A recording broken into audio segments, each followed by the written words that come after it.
여러분 반갑습니다. 손영신 목사의 영생으로의 초대, 오늘은 제 53편이 되겠습니다. 한국 근대 기독교 역사에서 평양의 산정령교회는 다 잘 아시죠? 한국의 대표적인 순교자 주기철 목사 또 잘 아시죠? 일제시대에 한국 민족 해방 운동의 지도자 조만식 선생, 조만식 장로님 다 아시죠? 그 상정령 교회의 담임 목사가 주기철 목사님입니다. 그 교회 장로가 조만식 장로입니다. 그런데 그 교회에서 전해 내려오는 감격적인 이야기가 있습니다. 한 번은 상정령 교회에서 주기철 목사님이 예배를 인도하고 계시는데 예배가 한참 진행 중이에요. 그런데 민족 해방 운동으로 바쁘게 뛰어다니던 조만식 장로님이 예배 시간에 늦었어요. 그래서 급히 달려와 가지고는 앞자리에, 그 당시에는 앞자리에 장로석이 있었어요. 앞자리 장로석으로 가려고 중앙에서 이렇게 걸어오니까 그것을 보고 주기철 목사님이, 장로님 그 자리에 서서 예배 드리십시오. 장로가 돼갖고 예배 시간이 늦고 그건 안 되죠. 서서 예배 드리세요. 모두가 깜짝 놀랐습니다. 이걸 어떡하냐. 긴장하고 초조했습니다. 그런데 조만식 장로님이 그 자리에 딱 서서 예배 끝까지 서서 예배를 드리는 거예요. 교인들이 얼마나 민망하겠어요. 수근수근하고. 그때는 교회에 의자도 없었던 시절이니까 성도들은 다 밑바닥에 앉아 있는데 혼자 우뚝 서서 예배를 드리는. 그런데 놀라운 것은 끝까지 그대로 서서 예배를 드릴 거예요. 창피하고 모욕적이죠. 그런데 더 놀라운 것은 예배가 끝난 후에 아무 일도 없었던 것처럼 교회가 그대로 흘러갔다는 거예요. 나한테 이럴 수가 있냐, 이런 말 목사님하고 장로님하고의 문제 전혀 없고, 교회 속에서도 목사파, 장로님파가 갈라져서 혼란이 일었고 전혀 없었다는 거예요. 그렇게 한 주기철 목사도 대단하고, 그걸 받아들이고 순종해서 끝까지 서서 예배를 드렸던 조만식 장로도 대단하다. 특히 조만식 장로님은 오산학교의 교장이었습니다. 근데 그 당시 주기철 목사는 그 오산학교 학생이었어요. 그러니까 조장로와 주목사는 사제관계입니다. 근데 지금 같으면 상상도 안 되는 일이죠. 과연 주기철 목사다, 조만식 장로다, 전해 내려온 아름다운 모델입니다. 조만식 장로는 명치대학을 졸업하고 한국의 깐디로 존경을 받던 분입니다.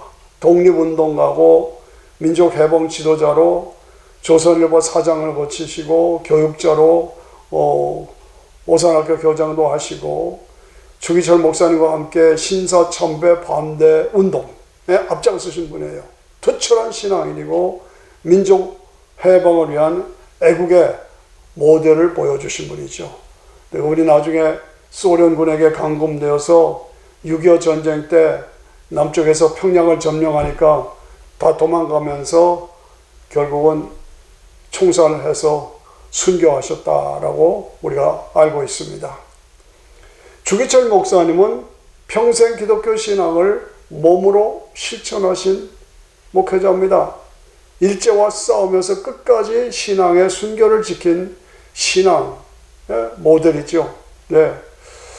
우리 한국 민족이 가장 아프고 힘들 때에 믿음을 지키기 위해서, 나라와 민족을 해방하고 살리기 위해서 투쟁했던 그 투쟁, 고난의 삶, 멋진 순교로 삶을 주님께 드리고 나라와 민족을 위해서 드린 삶, 주기철 목사, 조만식 장로, 그들의 생애를 보면서 오늘 우리의 삶을, 우리의 믿음의 삶을 비교해 보면 참 부끄럽다 하는 마음을 가지게 됩니다.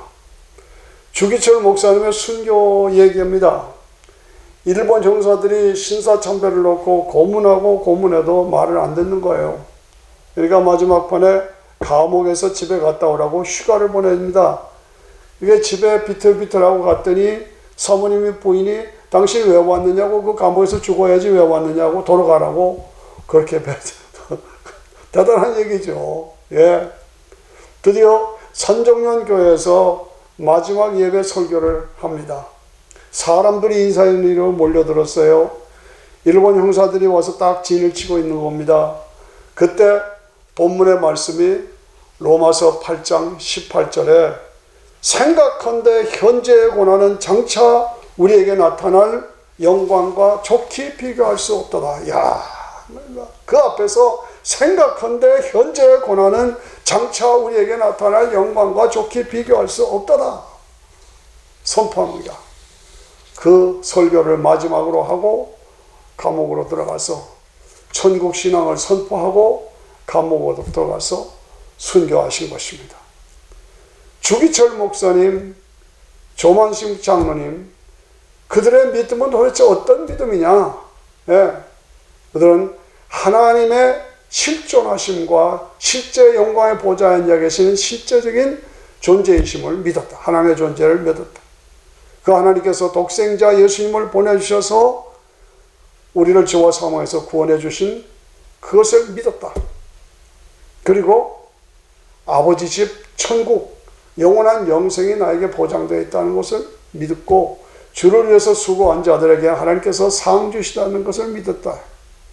그런데 이 믿음의 출발이 어디서 나왔느냐? 누구에게서 나왔느냐? 아시다시피 우리 믿음의 조상은 아브라함이죠. 아브라함. 창세기 12장에 보니까 하나님께서 아브라함에게 말씀하십니다. 너는 본토 친척 아비 집을 떠나서 내가 지시한 땅으로, 가나안 땅으로 가라. 떠나서 가라. 가나안 땅으로. 그래서 즉시 일어나서 유브라데 강을 건너서 가나안 땅으로 들어가는 겁니다. 무슨 집 코드를 주고 어디 주소를 준 것도 아니에요. 그냥 가나안 땅으로 가라간 거예요. 그 가나안 땅에 들어가서 방황하면서 살았습니다. 여기저기 이사하면서 다녔어요. 그러나 그 삶을 보면 아브라함은 어디 가서든지 단을 쌓고 영생하시는 하나님 앞에 예배를 드렸어요. 제사를 드렸어요.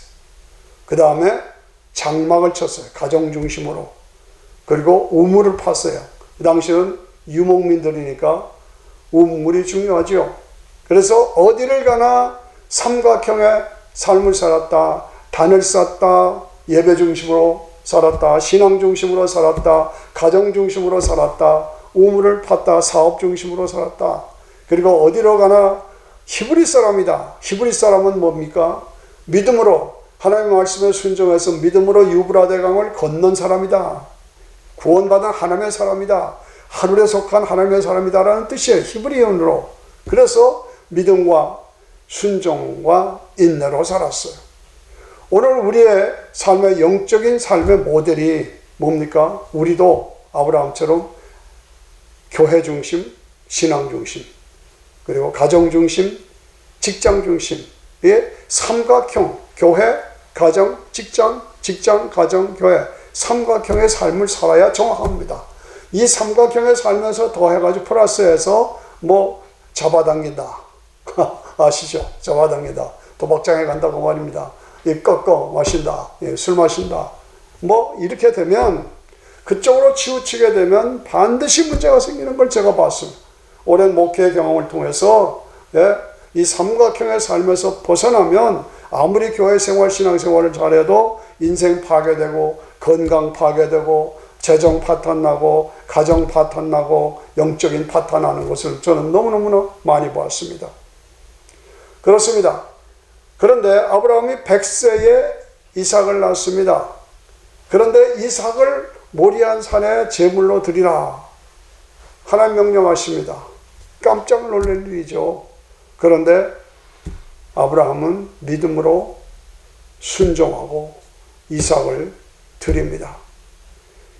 이삭을 모리아 산에 드릴 때에 이삭의 나이가 13살, 14살 그 정도 됐다고 저는 추정을 해요. 얼마든지 힘이 센 그런 티네저가 됐어요. 아버지 100세가 넘은 110세가 넘은 그런 할아버지 아버지가 자기를 묻고 제사를 지낼 때 아버지 왜 이러세요? 아버지 이거 뭐 치매입니까? 왜 나를 묶어요? 그럴 수 있어요. 그리고 뿌리치고 도망갈 수 있어요. 그런데 하나님이 하시라고 그랬다. 그래요? 그래요? 하나님을 두려워하는 경외하는 awesome God, 두려워하는 마음이 있어요. 그래서 하세요 하고 순종하는 겁니다. 이게 놀라운 일이죠. 예, 거기서 승리한 거예요. 100세에 이삭을 낳고 이삭이 60세에 장가를 갑니다. 아브라함은 175세에 죽습니다. 이삭은 160세에 죽습니다. 그런 아버지 아브라함이 죽은 후에 85년을 이삭이 혼자 아버지 가신 후에 살았습니다. 그런데 그 85년, 제가 강조하는 것은 그 85년 사이에 문제가 생긴 것입니다. 무슨 문제냐? 아브라함이 팠던 우물을 블레셋 사람들이 모두 메꿔버렸어요. 창세기 26장 18절에 보니까 그 아비 아브라함 때에 팠던 우물들을 다시 팠으니 이는 아브라함 죽은 후에 블레셋 사람이 그 우물들을 메웠음이니라. 그 우물들을 메웠음이라. 이삭이 그 우물들의 이름을 아비의 부르던 이름으로 불렀더라. 예, 그 85년 사이에 아브라함이 죽은 후에 그 사이에 블레셋 사람들이 아브라함이 팠던 우물을 다 메꿨다 이거죠. 그랬더니 이삭이 아버지의 우물을 다시 팠다. 그리고 그 아버지가 불렀던 우물들의 이름을 그대로 불렀다. 이것이 이삭의 삶입니다. 아브라함의 우물을 다시 팠다. 그 우물의 이름을 아비에 부르던 이름으로 불렀더라. 무슨 얘기입니까? 아버지의 믿음과 삶을 회복했다는 말입니다. 세상은 변했습니다. 그러나 아버지의 믿음의 삶을 회복했습니다. 아버지의 믿음의 삶을 지켰습니다. 아브라함의 하나님과의 관계를 다시 나의 하나님으로 새롭게 매듭졌다 그 말입니다. 아브라함의 우물을 블레셋 사람들이 메꿨다. 그런데 이삭이 다시 팠다. 아브라함의 믿음과 삶을 다시 회복했다. 아브라함의 하나님, 그 하나님과의 관계를 다시 회복했다. 아브라함의 우물을 팠다. 아브라함의 이름으로 불렀더라. 저는 이 말이 너무 좋습니다. 성경을 읽다 보면 이 말이 너무너무 좋아서 제가 붉은 줄을 칩니다. 오늘 우리도 이 말씀에 초점을 두고 살아야 한다는 말씀입니다. 그렇게 신앙의 회복이 이루어지니까 하나님께서 복을 빌어주셨어요. 그래서 다른 사람들이 파면 우물이 안 나와. 그런데 이삭이 파면 물이 나오는 겁니다. 그러니까 블레셋의 왕 아비멜렉이 와서 우리가 파면 물이 안 나오는데 내가 파면 우물이 나온다. 어떻게 된 거냐? 놀랬다 하면서 너는 하나님께 복을 받은 자로다. 너는 하나님께 복을 받은 자로다 라고 말합니다. 이것입니다. 예, 이것이 오늘 말씀의 핵심입니다. 이것이 오늘 말씀의 초점입니다. 아브라함의 우물을 다시 파니, 아브라함의 아버지의 우물을 다시 파니 하나님의 능력과 축복이 임하셔서 그가 다시 번성하게 됐다. 그렇습니다.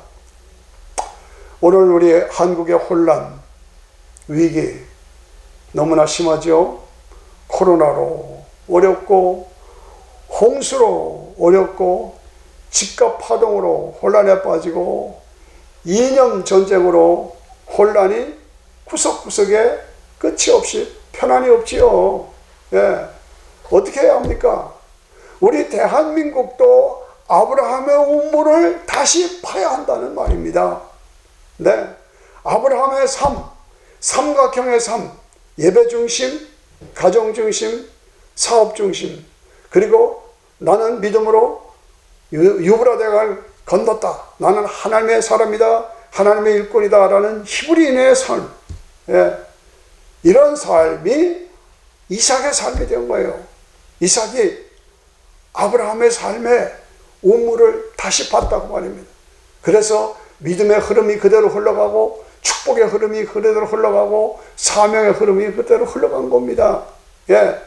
주기철 목사님의 믿음, 조만식 장로님의 믿음, 우리도 그 믿음의 우물을 다시 파야 한다는 얘기입니다. 순교로 끝까지 복음을 지켰던 그 복음의 우물을 우리도 다시 파야 한다는 얘기입니다. 그 오직 예수의 복음의 우물을 우리도 이 혼란 속에서 다시 파야 한다는 얘기입니다.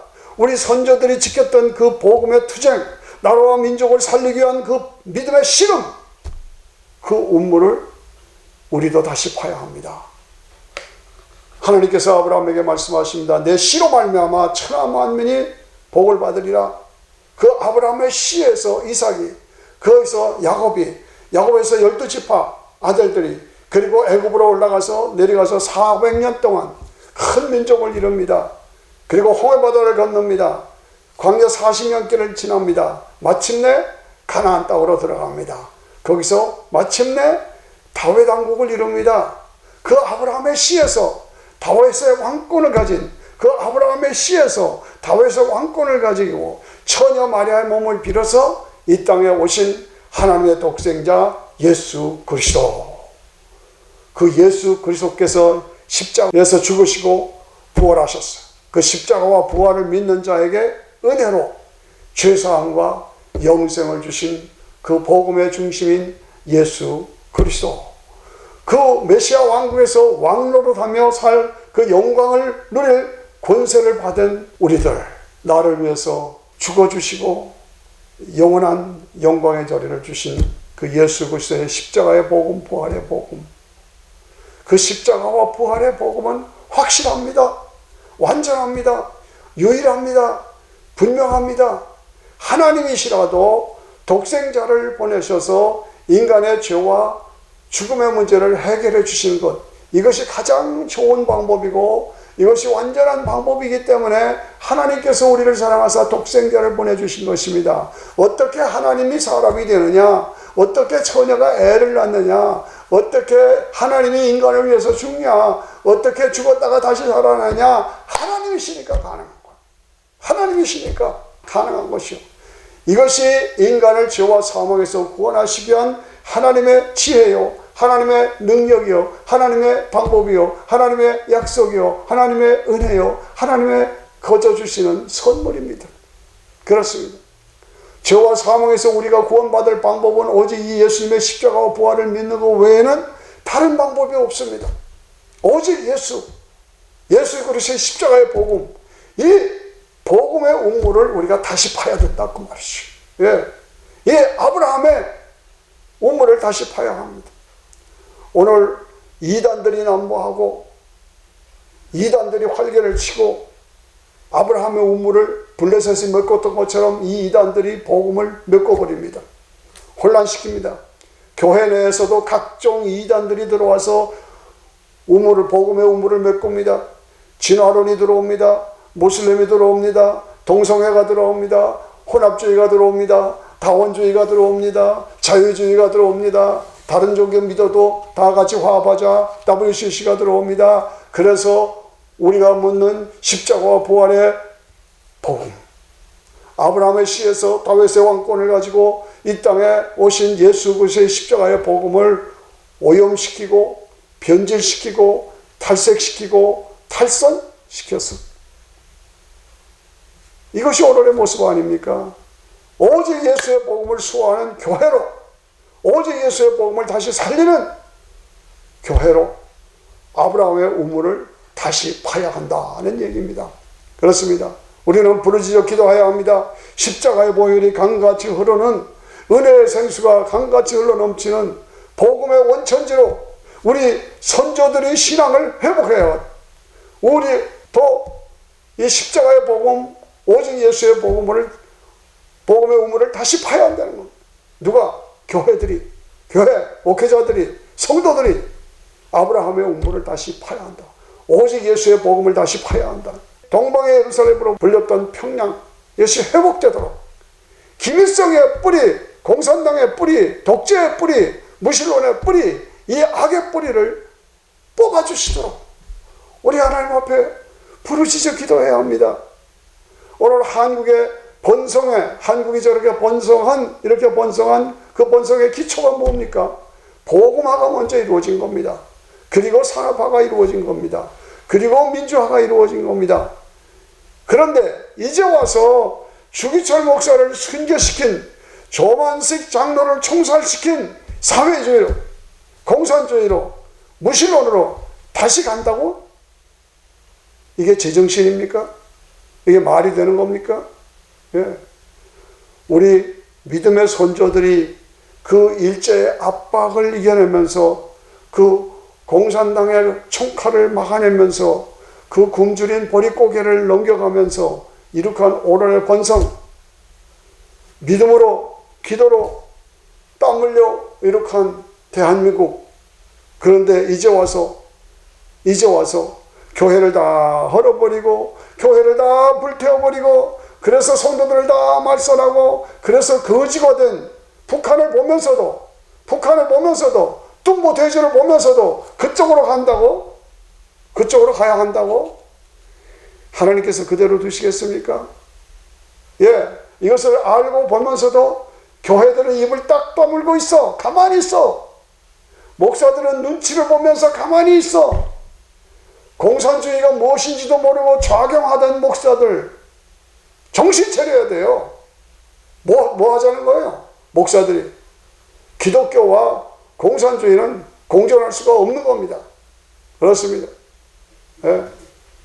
선배 신앙인들의 믿음, 일제하에서 승리하며 믿음을 지킨 주기철 목사와 조만식 장로의 그 믿음과 승리, 우리 선조들의 믿음과 씨름을, 그들의 믿음과 씨름을 다시 회복해야 합니다. 8.15 광복절을 맞이하면서 새롭게 결단하고 믿음의 선조들이 판 그 운물을 다시 파는 새로운 결단과 계기를 만들어 가야 합니다.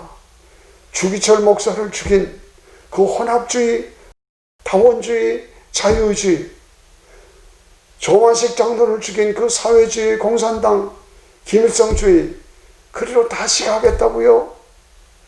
그리로 다시 간다고요? 사회주의가 좋다고요? 지금 중국이 현재 사회주의, 공산주의로 가면서 교회 다 때리고 불붙이는 걸 보면서도 교회가 가만히 있어요? 목사들이 거기에 동조해요? 제정신입니까? 나라가 누구 건데? 나라가 내 것이냐? 그런 말이 있습니다. 맞잖아. 나라를 이렇게 만드는 게 네 마음대로냐? 그런 말들을 하는 것 저도 동의합니다. 어떻게 마음대로 그리로 가자고 하는 겁니까? 우리는 단연코 아브라함의 우물을 다시 파서 하나님의 축복이 강물처럼 흘러넘치는 대한민국으로 다시 만들어가야 하는 것입니다. 오늘 우리 성도들 각자가, 우리 가정들이, 우리 한국 교회들이 아브라함의 우물을 다시 파야 합니다. 그래서 대한민국을 복음의 강국으로, 복음의 수출국으로, 복음으로 세계를 살리는 한국으로, 복음으로 세계를 섬기는 한국으로 만들어가야 합니다. 6.25 전쟁 때에 우리 대한민국은 세계에 빛을 진 나라입니다. 이 빛을 진 나라 대한민국이 복음으로 그 빛을 갚아야 되지 않겠습니까? 어떻게? 아브라함의 우물을 다시 파야 합니다. 주기철 목사, 조만식 장로, 그 믿음과 나라와 민족을 살린 그 우물을 다시 파야 합니다. 누가? 내가. 누가? 우리가. 누가? 여러분 모두가. 우리 교회가. 우리 대한민국 국민들이 아브라함의 우물을 다시 파야 합니다. 다시 파십시다. 감사합니다.